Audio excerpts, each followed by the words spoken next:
Irmãos e irmãs, é um privilégio continuar com vocês. Tivemos hoje pela manhã um momento muito gostoso. E cada dia a gente vai aprendendo mais. Aprende do amor, do carinho das pessoas. Eu aprendi hoje que ser cearense não é uma questão do local onde você nasce. É uma composição genética, né? Então, eu já entendi que é assim mesmo, é isso mesmo, né? Vai e vem, você é cearense, não quer deixar de ser cearense.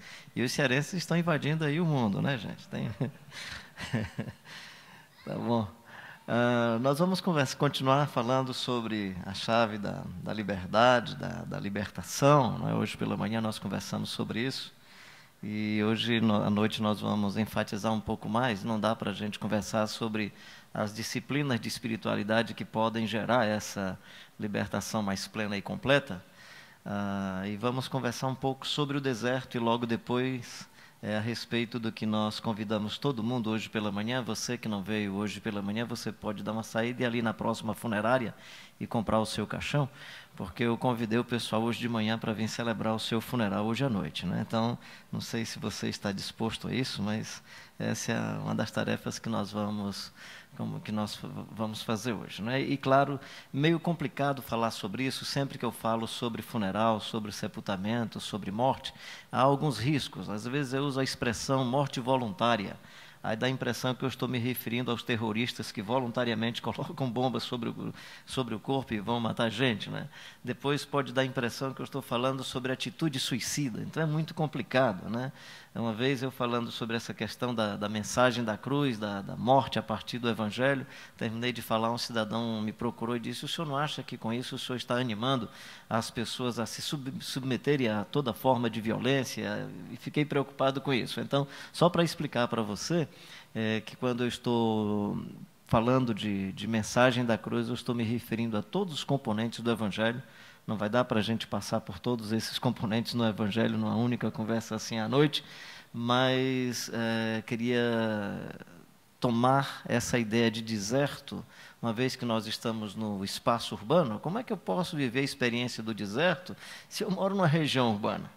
Então, pensar o deserto muito mais como um paradigma, como um exercício de nossa interioridade para vencer todas as formas de tentações, especialmente aí referindo-se a Lucas 4, Mateus 4, especialmente as tentações de poder, prestígio, fama, a acumulação de bens. Como assumir uma atitude interior para nos libertarmos dessas dimensões que são, no meu entendimento, extra-vida ou paralelas à nossa existência, mas que não dizem respeito à natureza para a qual todos nós fomos criados e criadas.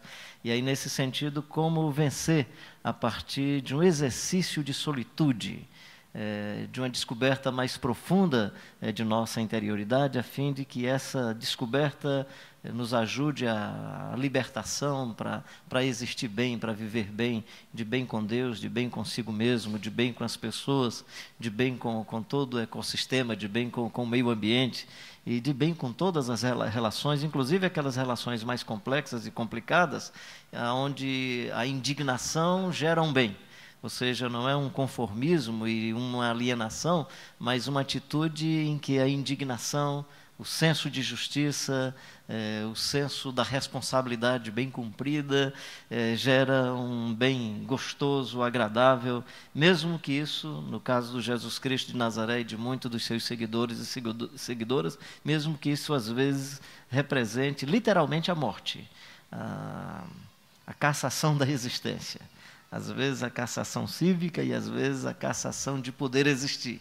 Mas como nos tornarmos esse ser humano totalmente livre, totalmente livre? Se o Filho de Deus vos libertar, verdadeiramente sereis livres. E conhecereis a verdade, e a verdade vos libertará. Não fomos chamados para a escravidão, e sim para a liberdade, diz Paulo escrevendo aos Gálatas. E escrevendo aos Coríntios, nós falamos isso hoje pela manhã, aonde há o Espírito do Senhor, aí há liberdade. E ele vai logo em seguida fazer referência a que tipo de liberdade que ela é inerente à própria vida, que Paulo está falando, né? Todos nós, com o rosto desvendado, somos transformados de glória em glória até a imagem do Jesus Cristo de Nazaré. Ou seja, nesse sentido, não há limite para a liberdade. É interessante isso, né? Geralmente, quando nós falamos de liberdade, nós criamos um limite para a liberdade. Mas quando nós colocamos a existência humana dentro do seu próprio oceano, e hoje pela manhã nós falamos sobre isso, que o oceano que gera a libertação humana é o oceano das virtudes.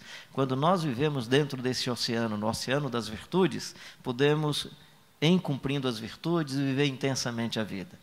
Amar ao máximo das nossas possibilidades, podemos construir a paz, viver todas as dimensões do amor, da bondade, da misericórdia, da mansidão, da pureza de coração. E para essas dimensões da existência não há limite, não há limite. Razão pela qual, pensando num personagem, o limite da nossa plenitude humana é o perfil do Jesus Cristo de Nazaré. Se já chegamos lá, tudo bem. Se você ainda não chegou, existem componentes que estão aí escravizando você.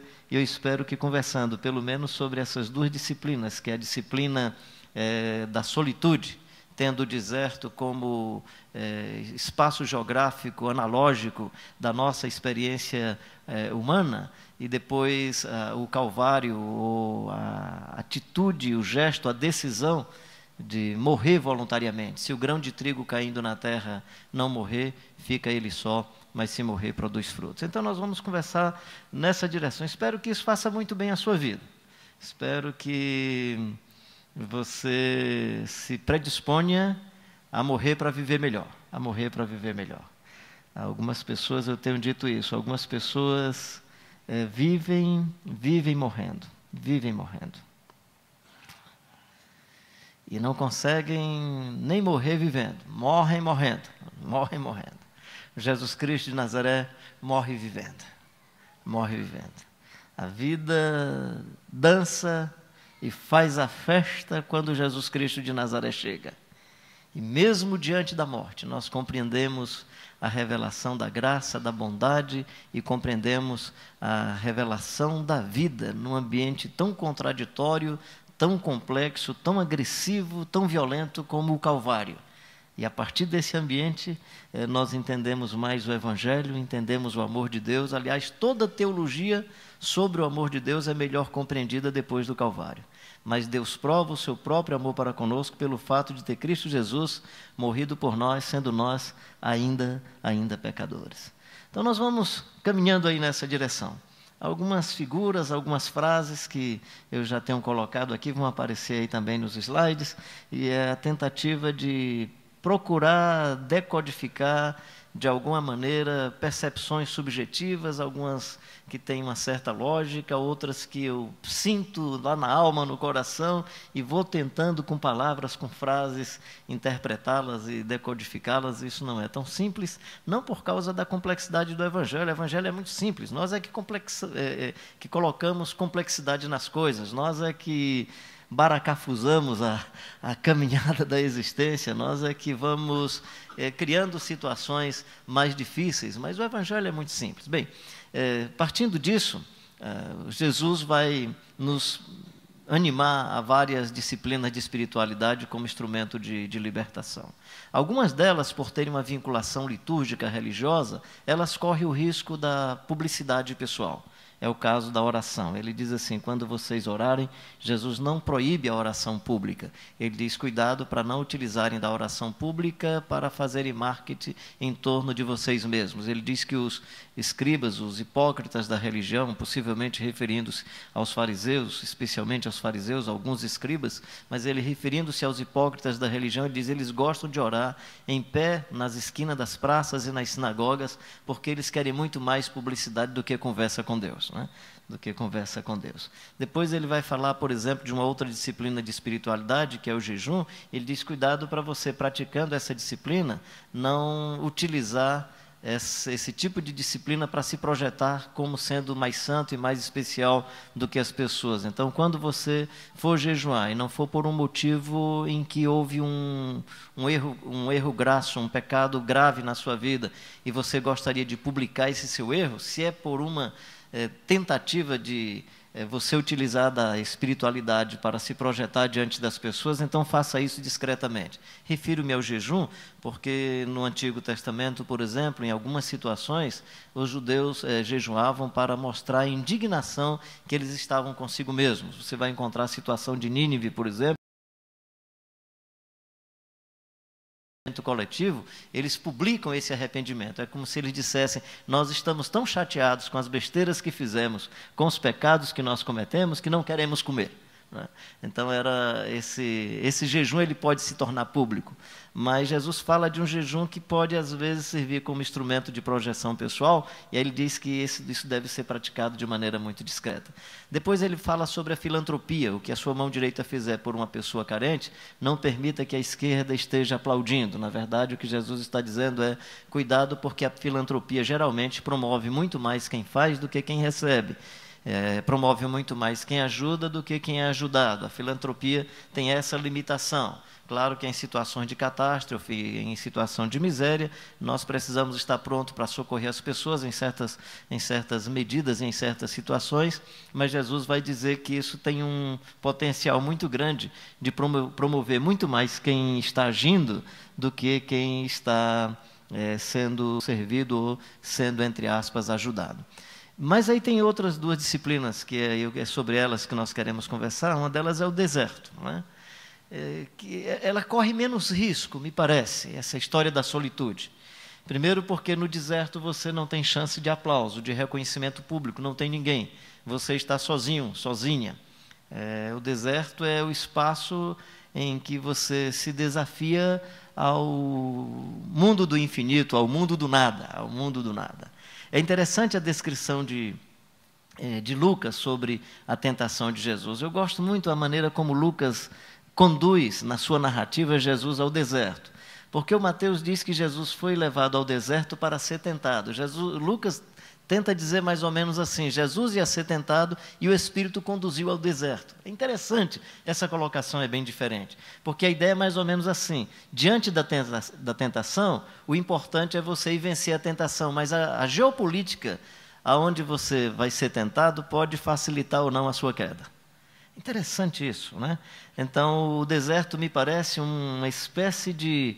Claro que no texto bíblico é de fato um deserto. Jesus foi ao deserto, eu acho que não só uma vez, muitas vezes. Mas a maneira como Lucas e Mateus estão descrevendo esse cenário da vida do Jesus Cristo de Nazaré, eles tomam essa experiência de 40 dias e 40 noites, tudo indica para explicar esses cenários do nosso cotidiano. Ou seja, todos nós somos tentados a manifestar poder do conhecimento, poder institucional, poder de manipulação, poder para controlar as pessoas.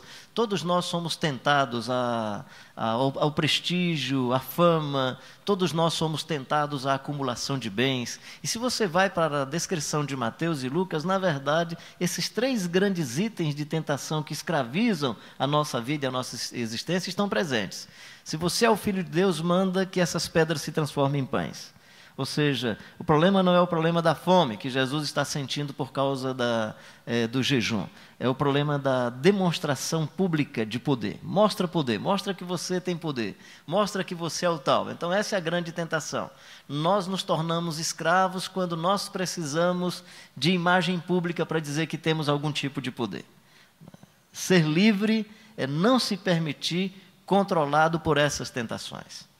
E nesse aspecto o deserto é fascinante, porque não tem ninguém para reconhecer, não tem ninguém para aplaudir, né?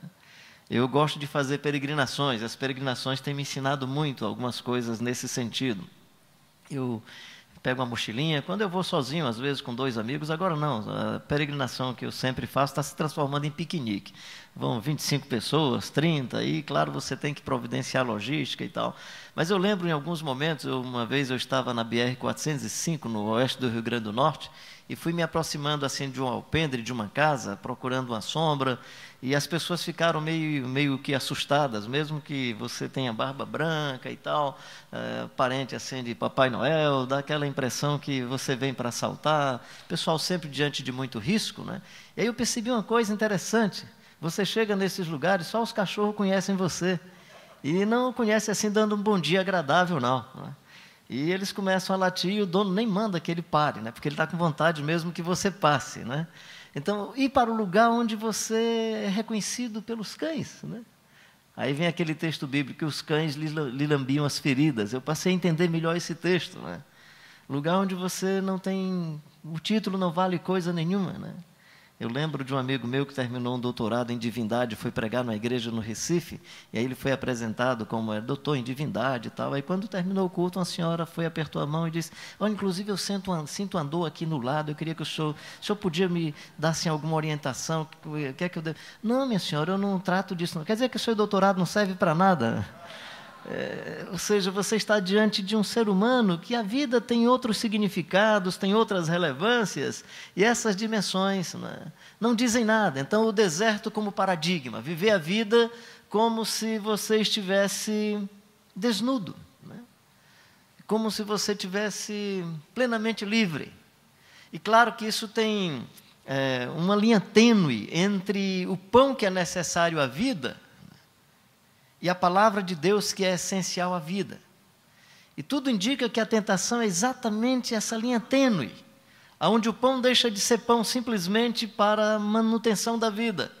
E aí o pão passa a ser o instrumento de projeção pública. Eu tenho poder e vou transformar pedras em pães. A tentação é sempre uma relação muito tênue entre aquilo que é necessário e a forma como nós transformamos essa necessidade numa projeção pessoal. E é isso que começa a escravizar. Ou seja, manter o pão, ter o pão cotidiano, ter o alimento cotidiano não é pecado, faz parte da existência. Isso é a ambiência para a nossa liberdade, inclusive. Mas o problema é quando nós saímos disso. Por isso que a escravidão não é o pão em si mesmo, é o que fazemos com o pão. Né? É o que fazemos com o pão. Por isso que na oração do Pai Nosso, que é também a oração do Pão Nosso, é uma orientação de Deus contra a acumulação de bens. Porque Jesus já havia dito para não orarmos pelo pão. Deus sustenta as aves do céu, os lírios do campo. Quanto mais a vocês, homens de pequenina fé, homens e mulheres de pequenina fé. Nós já conhecemos o texto lá do Salmo que diz que Deus dá o pão aos seus amados enquanto eles dormem. Então Jesus não está animando o pessoal a pedir pão, Jesus está ensinando o pessoal a socializar o pão. O pão nosso de cada dia, dá-nos hoje. Né? Dá-nos hoje. Então a tentação é uma linha tênue entre o pão e a utilização do pão para mostrar poder. É uma linha tênue entre a bênção da sexualidade e a utilização dessa atração para manipular e controlar as pessoas e fazer das pessoas objeto de cama, objeto de uso pessoal. É uma linha tênue entre as dimensões da nossa espiritualidade e o risco que nós podemos, utilizando-se da espiritualidade, nos projetarmos como desumanos. Como desumanos. E o deserto é esse espaço onde não há chance, não há chance. O Senhor tem prestígio, suba no pináculo do templo que os anjos virão para... E aí Jesus, né? Jesus diz, não tentarás ao Senhor teu Deus. Porque aí tudo indica que a tentação não é uma questão de brigar ou lutar contra a lei da gravidade, se subir no pináculo do templo e atirar-se abaixo. Não, é a tentação do prestígio, é a tentação do reconhecimento público, é a tentação da fama. De novo, uma linha tênue entre o bom testemunho e o prestígio por causa do testemunho. É uma linha tênue entre uma vida de bom caráter, que as pessoas respeitam, que as pessoas admiram, e a utilização disso para projeção pessoal, que gera a escravidão. Tudo isso te darei se prostrado me adorares. Nós precisamos dos bens. Todo ser humano, para sobreviver, ele vive numa relação de troca com o meio ambiente. Então, a natureza está aí. Nós precisamos, tudo isso te darei se prostrado me adorares. É diferente de vivermos numa ambiência ecológica equilibrada, de tal forma que eu possa, nessa troca com o meio ambiente, tanto viver bem como manter a natureza de forma equilibrada. Mas é uma linha tênue entre se beneficiar dos recursos da natureza para a sobrevivência e utilizar-se dos recursos da natureza para gerar todo um desequilíbrio, opressão, morte, destruição. Nós somos chamados à libertação a partir do Evangelho de Jesus Cristo de Nazaré. E aí eu queria lhe animar a ser um homem e uma mulher que põe na mente essa ideia de que, mesmo estando no mundo urbano, o deserto é uma possibilidade como paradigma em nossa interioridade. Eu não esqueço uma vez, numa dessas minhas peregrinações, eu estava na BR-405, no Rio Grande do Norte, cerca de 260, 270 quilômetros de Fortaleza, e aí eu sempre dou para minha esposa, especialmente para a família, o meu roteiro por onde é que eu vou, até porque se cair em alguma estrada fica fácil do pessoal depois encontrar. E numa dessas manhãs eu havia saído de Mossoró muito cedo, e quando já era mais ou menos 11 horas, o sol estava muito quente, eu estava com a mochilinha muito leve, não tinha muito... Mas ela me incomodava demais, eu colocava a danada da mochila do lado esquerdo, ela pesava, eu colocava do lado direito, colocava na mão e aquela danada me incomodava. Eu não sabia por que aquela mochila me incomodava tanto. Sempre vou caminhando em direção, vou do lado, pensando aí no sentido por onde os carros transitam, eu vou no lado da contramão para ver os carros que vêm à minha frente, e aí parou um carro à minha direita, achei muito parecido com o carro da minha irmã caçulinha, né? Meu pai dizia que filho de pobre não é caçula, é derradeiro, então é derradeiro, e aí vejo aquele carro, achei parecido com a minha irmã, que é muito chameguenta comigo, um carinho muito grande. Mas aí, quando ela baixou o vidro, eu percebi que era a Otília. E ela olhou: menino, o que é que você está fazendo nessa estrada? Eu digo: não, menina, eu nessa estrada não é novidade. Novidade é você nessa estrada. O que é que você está fazendo nessa estrada? Aí ela disse: não, eu perguntei a Dinha por onde é que você andava e vim, porque eu vim trazer frutas, não está precisando de fruta, está precisando de alguma coisa. Trouxe iogurte, trouxe água, e foi dizendo as coisas. E era uma lista legal, né? Está precisando de alguma coisa? Eu digo: estou, filha, que bom que você chegou. Estou precisando que você leve essa mochila, que essa danada está pesando demais.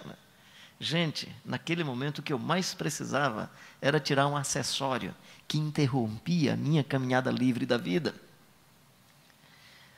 Então, quando eu estou falando de deserto como paradigma, é esse espaço onde você pergunta que cargas, que sobrecargas estão escravizando, estão pesando.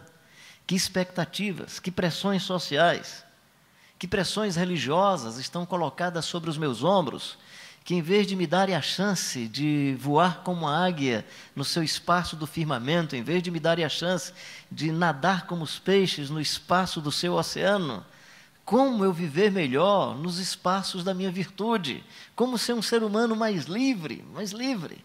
Então, o deserto, nesse sentido, é uma espécie de disciplina em nossa interioridade que nos liberta para vivermos mais intensamente a vida. Mais intensamente a vida. E aí nós temos expectativas que estão aí no nosso contexto social. E dependendo do tipo de classe social que você vive, essa pressão será muito maior. O pastor amigo meu disse que estava em Belo Horizonte, aí um garotinho vinha com a mochila nas costas, entrando no elevador, aí ele disse: bom dia. Bom dia não, estou muito cansado. Cansado de quê? Não quero conversa não, estou estressado. Ele disse que era um garotinho de mais ou menos 7 a 8 anos. Né? Coitadinho, deve ter levantado 6 horas da manhã, o pai jogando água na cabeça para ele acordar, porque ele tinha que 7 horas estar na escola. Então o garotinho vem 12 horas, 12h30, vem realmente estressado, porque nos disseram que se os nossos meninos não entrarem nesse espaço de concorrência perversa, né? Se eles não entrarem, eles não vão viver bem. E aí nós atendemos a todas essas pressões, e aí os nossos filhos não são mais crianças, não são mais adolescentes, até porque também fica chato para você na igreja dizer que o seu filho ainda nem passou no vestibular e ainda nem está na universidade e tal. Por favor, não estou querendo dizer com isso que você não anime seus filhos para a universidade, para viverem bem a vida, mas eu queria dizer uma coisa para você. Diante dessas pressões sociais e essas dimensões dessa sociedade de consumo, deixa o seu filho ser criança, adolescente, jovem, por favor. E você que é pai, seja pai. Viva o amor da vida. Você que é mãe, viva o amor da vida. Se relacionem bem, não deixem que essas pressões criem entre vocês tensões. Põe a cabeça como se a vida fosse o espaço urbano com paradigma de deserto, onde a pressão diabólica mostra poder, mostra prestígio, mostra a sua capacidade de acumulação de bens, não venham escravizar você. Se o Filho de Deus vos libertar verdadeiramente, sereis livres. Pronto, agora eu vou começar o tema de hoje à noite. A morte como ponto final da nossa corrida. Complicado isso, né? Pensar em morte. Só Jesus tem essas coisas de pensar em morte. Aliás, Jesus já vem sabendo que vai morrer. A gente vem sabendo que vai morrer, mas faz de conta que não vai morrer amanhã. Até porque ninguém quer morrer. Esse é um tipo de tema que nós nem gostamos de falar, porque a gente pensa na morte como um ponto dramático, a gente pensa na morte como uma coisa chocante e terrível. Nós pensamos na morte só de maneira biológica, nós dificilmente pensamos na morte de maneira teológica, nós dificilmente pensamos na morte como um dos aspectos da vida, uma das dimensões da vida, faz parte da existência. Nós não podemos fugir disso. E é interessante que Jesus manda que a gente lembre, né? Todo mundo diz assim, olha, faz uma terapia para você esquecer a morte do pai, a morte da mãe. Aí Jesus chega para os meus amigos e diz assim, olha, eu quero que vocês celebrem sempre e vocês se lembrem que eu morri. Todas as vezes que comerdes este pão e beberdes este cálice, anunciais a morte do Senhor até que Ele venha. Coisa mais estranha, Jesus mandando a gente anunciar a morte, né? Porque Jesus não encara a morte como uma situação dramática. Jesus encara a morte também como um paradigma, como um ponto de chegada da corrida. E aí, nesse aspecto, eu queria tirar, pelo menos, que nós pudéssemos aprender um exercício, acho que é um exercício fantástico, né? Que é, sabendo o ponto de chegada, melhorar a caminhada anterior. Isso acontece com todo o pessoal que, por exemplo, que participa de corrida, de maratona, não é? Então, você programa melhor a sua marcha, a sua caminhada, quando você sabe qual é o ponto de chegada. Tem uma outra figurinha aí, eu acho que está mais adiante. Vê se está aí a do retrovisor, você podia colocar aí para a gente? Isso, essa daí. Eu não consegui ver de outra maneira. Por exemplo, a gente dirige, não é? Olhando também para o passado. Eu queria colocar o retrovisor pelo avesso e não consegui, que seria como que a gente dirige olhando o retrovisor no futuro. Porque quando eu convido você para o funeral, eu estou tentando dizer o seguinte, pega o retrovisor pelo avesso, né? Vá para o funeral para começar a vida. É interessante isso no Evangelho de João. O Evangelho de João não coloca a vida de Jesus de maneira cronológica, ele já começa morrendo. Eis o Cordeiro de Deus que tira o pecado do mundo, está no primeiro capítulo, né? Capítulo 3, e do modo como Moisés levanta a serpente no deserto, assim importa que o Filho do Homem seja levantado. Capítulo 11, Jesus ressuscita um moço e por causa da ressurreição do Lázaro, dá uma confusão tremenda e o pessoal quer matar Jesus. Coisa interessante. E aí, a partir daí, vai se instalando esse cenário em que Jesus conversa sobre a morte e fala sobre a morte. Ele vai falando sobre a morte, né? Começo do capítulo 12, a visita de Jesus em Betânia, e uma senhora pega um vaso de perfume, derrama sobre o corpo de Jesus, e o Judas, naquela sua sacada de pegar no dinheiro, né, e aproveitar desses bens que as pessoas doavam para o ministério de Jesus, disse, Senhor, era muito melhor a gente pegar esse vidro de perfume, vender e dar aos pobres, né? Ele sabia que Jesus tinha uma sensibilidade muito grande e um compromisso nesse aspecto com as pessoas sofridas, as pessoas mais carentes. Então ele usou desse tipo de argumento, tentando convencer Jesus para que a senhora não quebrasse aquele perfume e não ungisse o corpo de Jesus. E Jesus diz assim, deixa que ela faça isso por agora, porque os pobres vocês sempre terão com vocês. Ou seja, Jesus tinha tanta consciência que a sua morte era iminente, estava tão próxima, que ele disse, ela não vai ter outra chance. Então deixe que ela faça isso, porque ela não vai ter outra oportunidade. Então a gente começa a perceber essa instalação da informação, o João vai escrevendo, mostrando esses aspectos da morte do Jesus Cristo de Nazaré. É aí nesse capítulo 12 que ele vai dizer, se o grão de trigo caindo na terra não morrer, fica ele só, mas se morrer, produz muitos frutos. Então, você vai ter essa informação a respeito da morte do Jesus Cristo de Nazaré e a clareza que ele tem sobre isso. Sabendo Jesus que era hora de passar desse mundo para o Pai, capítulo 13, amou os seus e tendo-os amado, os amou até o fim. Capítulo 14, ele vai falar sobre o Consolador que será enviado. Capítulo 17, ele vai falar, chamada oração sacerdotal, Pai, é chegada a minha hora, glorifica o Filho para que o Filho glorifique a Ti. Capítulo 16, é outra vez ele dizendo que não vai deixar os discípulos na orfandade, que ele vai para junto do Pai. Ou seja, Jesus está conversando, né, com seus discípulos sobre esse paradigma terrível. E o João consegue captar todas essas informações e criar uma peça literária onde a morte já não é uma dimensão tão dramática assim. A pedagogia que Jesus faz dessa experiência é uma coisa extraordinária, porque tudo indica que Jesus está não somente lidando com a transitoriedade da sua existência histórica, como Jesus está lidando, no seu caso, com a rapidez como isso vai acontecer. Ou seja, ele só tem 3 anos e meio para viver com esse pessoal. Somente 3 anos e meio. E ele precisa trabalhar a transitoriedade, ele precisa fazer uma passagem de bastão bonita. E Jesus é um líder tão extraordinário que ele ainda disse que o pessoal vai fazer mais milagres do que ele. Eu sempre peço desculpas sobre a minha percepção desse texto. Eu acho que Jesus não está profetizando sobre o que vai acontecer. Jesus está só motivando a liderança, porque fazer mais do que Jesus precisa ser muito bom. E achar um cara melhor do que Jesus vai ser difícil na história da humanidade, né? Então, acho que quando Jesus fala isso, é simplesmente para ensinar sobre... Ele é tão despojado que ele diz, olha, e vocês ainda vão fazer mais do que eu. Jesus trabalha bem essa transitoriedade. Como é que nós, os pais, estamos trabalhando essa transitoriedade na nossa relação com os filhos, na nossa relação com a família? Como é que nós trabalhamos essa transitoriedade no nosso ambiente religioso? Como é que nós trabalhamos essas transitoriedades da vida? Essa passagem de bastão, o fato de que não somos eternos, nós somos passageiros, não é? Então, pensar na morte como ponto de chegada, quem sabe, isso pode nos ajudar a lidar com todas essas outras questões da vida. Portanto, eu não estou chamando você para o seu funeral para lhe criar uma situação dramática de choro e lamentação, mas quem sabe imaginar, por exemplo, que frases você gostaria de ouvir as pessoas dizendo sobre você no seu funeral. Eu lembro, eu fiz um tipo de dinâmica, era um grupo pequeno de adolescentes, e aí um garoto muito criativo, eu disse, que frase você gostaria de ouvir as pessoas dizendo sobre você quando você estivesse no seu caixão, se você pudesse escutar as frases? Aí ele disse, eu queria ouvir alguém dizendo assim, ele está batendo o olho, está mexendo a mão, né?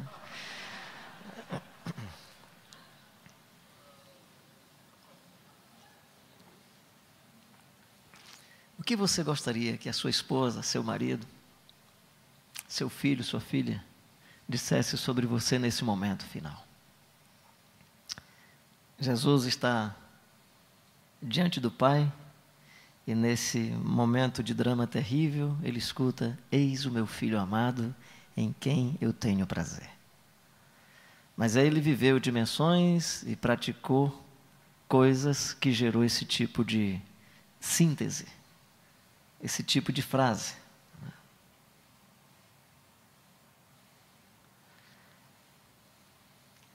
Se o grão de trigo caindo na terra não morrer, fica ele só. É interessante essa dimensão bíblica, né? Da solidão, que é diferente da solitude. Quando nós falamos sobre o deserto, nós falamos de solitude. A solitude é esse momento em que, estando sozinho ou sozinha, você descobre a beleza da sua vida, da sua existência, se depara com a sua composição genética mais profunda, com esse mistério do ser, que é você, com esse núcleo básico da sua existência. Isso é solitude. É só ver, por exemplo, na teologia, quando os estudiosos se referem a Deus, eles falam do solideus, que se torna solidário, ou seja, aquele que, se percebendo pleno de amor na sua solitude, é solidário, porquanto não dá para amar a si mesmo. Aliás, a ideia de amor, não existe amor sem você ter um correspondente, né? O amor é sempre uma via de duas mãos. Mesmo que você não seja amado, é de duas mãos, porque você tem a pessoa a quem você ama. Então, o solideus que se torna solidário. E é diferente nesse aspecto a solidão, né? Porque a solidão é você sozinho e sozinha e não se sente gente porque não tem outro perto de você.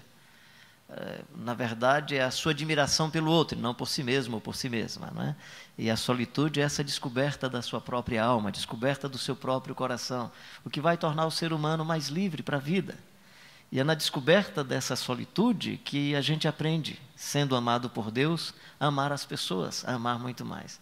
Então, se o grão de trigo caindo na terra não morrer, ele fica só, fica em solidão. Mas se morrer, aí, encontrando essa solitude, ele se torna solidário. E aí vai produzir muitos frutos. Então, é interessante, aí antes do capítulo 13, que aparece Jesus lavando os pés dos seus discípulos, né, nesse cenário de morte que se avizinha, ele está dizendo, é chegada a minha hora. Ele está dizendo que João está escrevendo que Jesus tinha consciência dessa sua passagem, sabendo Jesus que era hora de partir desse mundo para o Pai, tendo amado os seus, os amou até o fim. Os amou até o fim. Será que é possível, hoje à noite, durante a semana, tratar melhor os filhos, beijar com mais carinho, abraçar de maneira mais afetiva? Será que é possível hoje à noite dizer para sua amada o quanto você ama, quanto você admira, dizer para o seu querido? Nós não precisamos chegar num momento extremo da vida e numa situação dramática para dizer que amamos as pessoas. É impressionante como os seres humanos se lembram mais das outras pessoas quando elas estão no seu ponto terminal. É impressionante como nós nos tornamos mais sensíveis quando nos deparamos com a morte. Eu já tive 2 experiências que eu pensei que não escaparia. Uma foi em Chosico, uma região do Peru, um fenômeno chamado huaico. Há o tremor de terra não suficiente para derrubar casas e tudo, mas para romper, às vezes, paredes de açude, lagoas, e as águas vêm descendo montanha abaixo, e eu estava num vale, e eu pensei que eu ia morrer. Eu lembro bem da data, porque quando eu viajei, minha esposa estava grávida, isso era mês de março, e a nossa filhinha ia nascer no começo de abril. Então eu lembro muito bem, 23 de março de 1983. Minha filhinha nasceu no dia 6 de abril, dia 7 de abril de 1983. Então, eu lembro bem desse detalhe, porque minha primeira sensação, quando eu achei que ia morrer, foi confessar todos os meus pecados, né? Até os pecados que eu não havia cometido. Mas foi uma lista de pecados, assim, que eu vou me encontrar com Deus. Mas a outra segunda sensação foi, eu gostaria de estar perto das pessoas mais queridas, né? E foi uma sensação terrível, porque me veio aquela sensação de, vai nascer uma filhinha e ela não vai conhecer o pai, eu não vou conhecer minha filhinha. Gente, eu cheguei em casa tão bondoso, tão maravilhoso, abraçando com tanta gana, e foi o posterior foi muito legal. Então eu vivi essa experiência 2 vezes, uma outra foi em Angola, não vou entrar em detalhe, até porque não é a história em si que eu queria que ficasse, sim a lição de quando nós estamos nesses momentos que aparentemente são terminais, não é? Na nossa igreja, nós temos uma família, a filha estava na Espanha, sofreu um acidente muito grave, a igreja orou e tal, Deus foi muito misericordioso, e aí, alguns meses depois, nós estávamos num culto de ação de graças, né? E a menina estava ali, sentada numa cadeirinha à frente, uma muleta, 2 muletas nas mãos, né? E aí apareceu algumas figuras, algumas imagens dela no hospital, o tratamento. E aí eu tenho esse negócio, né, dos objetos falarem comigo, é um negócio impressionante, eu fico maluco com isso. E aí a muleta que ela usou, em algumas ocasiões, numa dos slides, a muleta estava assim, colocada dentro de uma lata de lixo, né? Coincidentemente, estava ali com a boca, aquela parte que fica no braço, para mim era a muleta boca aberta, né? Espantada com a nossa comunidade. Porque nós estávamos fazendo um culto de ação de graças pela menina que foi livre do perigo e tal, e não estávamos dizendo nada sobre os 2 outros filhos do casal, porque a vida estava normal e eles não tinham passado por um momento dramático. Era como se a muleta estivesse dizendo para mim, vocês humanos são terríveis. Precisou a menina chegar nesse estado para vocês dizerem o quanto vocês amam-na. E vocês precisaram que ela passasse por essa situação para vocês demonstrarem esse carinho. Por que vocês não demonstram o carinho para as pessoas que estão no cotidiano? Não sei se isso dá para ajudar a gente a repensar a morte como paradigma. Ou seja, claro que isso pode gerar pânico em você, mas seria, uma vez que a vida é tão transitória e as pessoas são tão passageiras, por que, mantendo o paradigma da morte, não amá-las muito mais? Sabendo Jesus que a vida era transitória, sabendo Jesus que haveria de passar desse mundo para o Pai, o que é que ele fez? Pegou uma toalha, uma bacia, pôs água na bacia e foi lavar os pés dos seus discípulos. Aproveitou dos instrumentos que estavam na sala para demonstrar amor, carinho e admiração profunda. Não há necessidade de chegarmos a um ponto terminal para que isso aconteça. nós podemos fazer isso o tempo todo. Até porque Jesus disse que veio para servir, não para ser servido. Se há uma dimensão na vida que nos liberta, é o serviço, é o amor, né? É o amor. Amar e servir. Amar e servir. Amar a Deus sobre todas as coisas e amar as pessoas. E amar as pessoas. Não sei se eu tenho alguém solidário aqui comigo, mas quem já fez alguma grande besteira na vida? Aleluia. Amém. Então, estamos juntos, né? Eu já fiz algumas bobeiras na vida. Mas eu gosto de uma redinha, né? Cearense sem rede não é cearense. Eu gosto de uma redinha, né? Então, mesmo tendo feito algumas bobeiras na vida, eu fico procurando a melhor rede, um lençol cheiroso. Eu gosto da água e às vezes eu misturo um pouquinho de água gelada com a outra, tal, porque eu quero continuar me tratando bem, mesmo tendo feito uma bobeira, mesmo tendo cometido uma imperícia. Eu continuo cuidando de mim, mesmo quando faço alguma imperícia. Eu acho que você fez assim também. Eu acho mesmo quando você pisou na bola, quando cometeu um grande erro, fez aí alguma coisa que você se indignou consigo mesmo, você continuou cuidando de você. Então, quando a Bíblia diz, ama o próximo como a ti mesmo, cuida do próximo, mesmo estando indignado com o que ele fez. Cuida como você cuida de você. Então, amar é muito mais do que um sentimento. Não estou dizendo que não seja também sentimento. Né? Tanto que, às vezes, a mãe não tem nenhuma razão lógica, quando eu digo razão lógica, para acolher, abraçar o filho, o pai, receber dentro de casa, mas tem um sentimento profundo. Eu sempre digo que amar deixa de ser sentimento quando a gente tem que acolher pessoas ruins. Porque você tem que trabalhar com a lógica, com a razão, com a obediência. Mas quando é com as pessoas queridas de casa, o sentimento é tão profundo que às vezes você nem precisa apelar para a lógica. Eu vi uma vez um pessoal da polícia tentando prender um rapaz e a senhora agarrava o rapaz, né?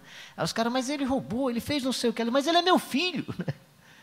Então o sentimento era profundo, por mais que o camarada quisesse, por uma certa lógica, dizer não pode, não deve, a mãe abraçava. Né? Então, amar é um sentimento profundo. Mas amar também é fruto da razão, da lógica, do raciocínio, da obediência. Amar a Deus sobre todas as coisas e amar ao próximo. Isso nos liberta. No final do livro do John Stott, nesse capítulo sobre a chave para a liberdade, né, ele vai dizer sobre isso. Que nós nos libertamos quando somos amados por Deus, quando nos amamos e a partir daí aprendemos a servir e a amar as pessoas. E a amar as pessoas. Mas Deus prova o seu próprio amor para conosco pelo fato de ter Cristo Jesus morrido por nós, sendo nós ainda pecadores. O amor tudo sofre, tudo crê, tudo espera. O amor tudo suporta. O amor jamais acaba. O amor jamais acaba. Tem mais uma figurinha aí, mais adiante, por favor. Eu queria lhe animar a, de maneira voluntária, começar morrendo e morrer vivendo. Eu não sei se eu contei para vocês da última vez que eu estive aqui o meu sonho. Esse é o meu sonho de vida, né? Meu sonho de futuro. Né? É um sonho bobo, mas deixa eu compartilhar com você, que eu sou uma pessoa que ama muito a vida. E numa dessas minhas peregrinações, uma senhora do oeste do Rio Grande do Norte fez uma sacolinha de pano para mim e colocou assim, peregrino do amor. E eu gosto muito dessa sacolinha. E aí não sei se é por causa da minha altura, eu levo uma Bíblia pequena para não dar preso no problema na coluna, né? Eu moro numa cidade que fica mais ou menos andando a pé, se eu for a pé para o cemitério, daria para eu chegar com 1h20, 1h30, daria para eu chegar no cemitério. Eu gostaria de, se fosse possível, Deus me dê essa bênção, coisa boba, mas assim, de estar no mesmo lugar onde meu pai e alguns familiares foram enterrados, né? Mas aí o meu sonho era estar com essa sacolinha de pano, a Bíblia, e gostaria que Deus me avisasse mais ou menos 1h50 antes da minha morte, que eu queria convidar alguns amigos. A pessoa, Marcos Simas, né? Convidar você, Josué, Theo, né? Josué ainda vai ser legal que ele vai cantando, né? Porque eu gostaria de ir caminhando. Mas caminhando não por nada, para desfrutar os últimos momentos da vida. Quando eu percebo Jesus levando a cruz, indo para o Calvário, ele mesmo caminhando, Jesus tinha poder para não seguir aquele caminho, para ir de outra maneira. Ele mesmo disse, olha, eu poderia, os discípulos disseram, por que o senhor não pede fogo do céu? Ele chega para os seus déspotas, os seus tiranos, e diz: olha, se eu quisesse, eu fugia disso. Eu estou aqui porque eu quero, não é por causa de vocês. Então Jesus assume esse gesto, essa atitude de ir caminhando, porque a vida é encantadora. E Ele consegue transformar em bênção, em graça, em misericórdia, esse momento trágico. E honestamente eu queria ir caminhando, cantando aquele hino: Tu és fiel, Senhor. Senhor meu Deus, quando eu maravilhado.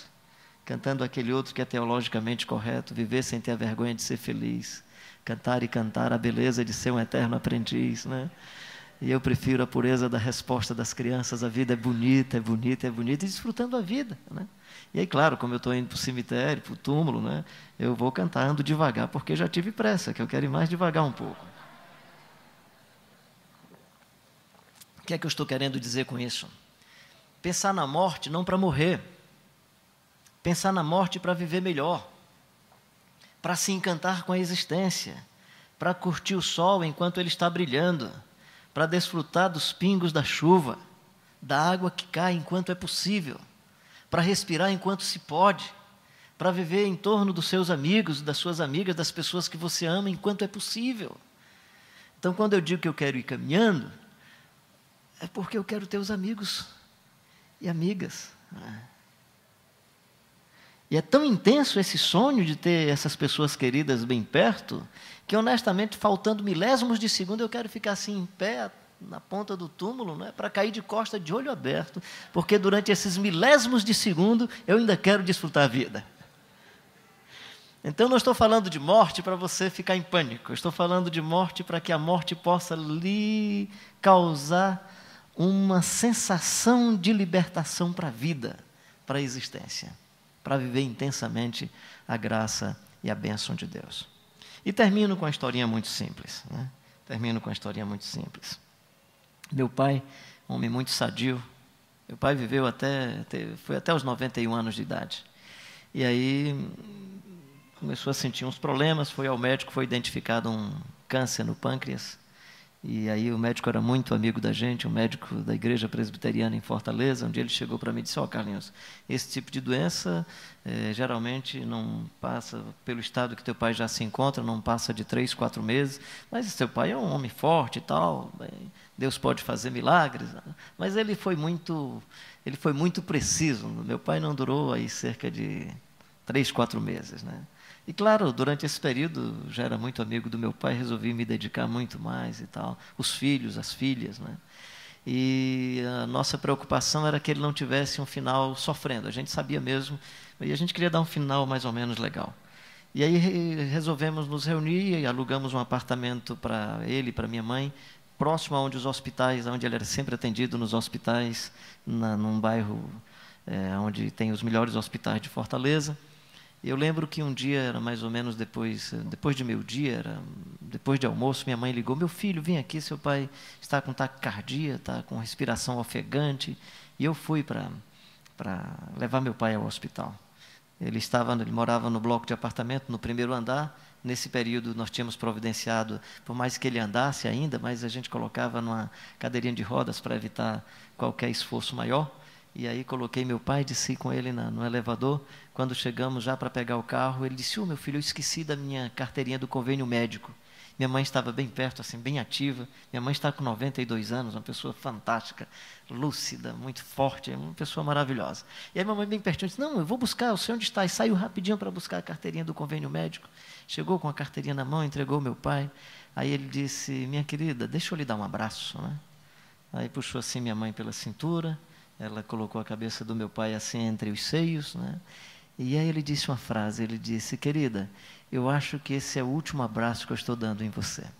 Do ponto de vista simbólico, de despedida, da lucidez, aquele foi realmente o último abraço. E aí ele abraçou, demorou um pouquinho assim, segurando a cabeça, assim, a cintura da minha mãe. Aí ela disse: meu querido, pode ser o último abraço, mas ainda está muito parecido com o primeiro. Romeu e Julieta devem ter ficado assim de queixo caído, dizendo: roubaram nossa cena.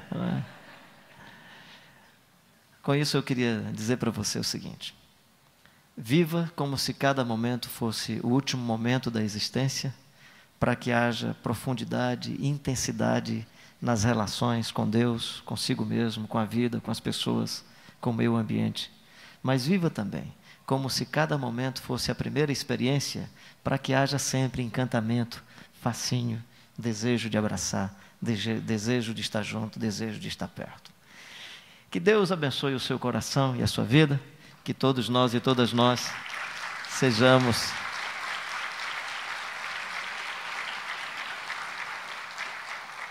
transformados de glória em glória até a imagem do Jesus Cristo de Nazaré. Deixa eu dizer uma coisa, quando eu estou em casa eu digo isso sem problema, né? Que Deus seja glorificado, né, pelas palmas que vocês bateram, mas eu recebi para mim mesmo, não foi para Jesus não, foi para mim, porque Jesus está com a autoestima resolvida, eu é que preciso de mimo, de reconhecimento público. Jesus está legal, a gente bate palma para ele, meu filho, eu estou do mesmo jeito, não mudei, você batendo palma ou não, vou continuar sendo Jesus de Nazaré. Eu é que vou sair todo animado, puxa, deve ter sido legal e tal, né?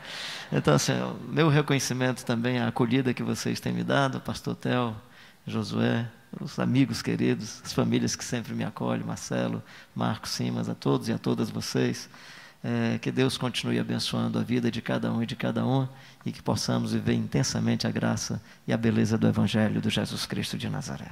Amém.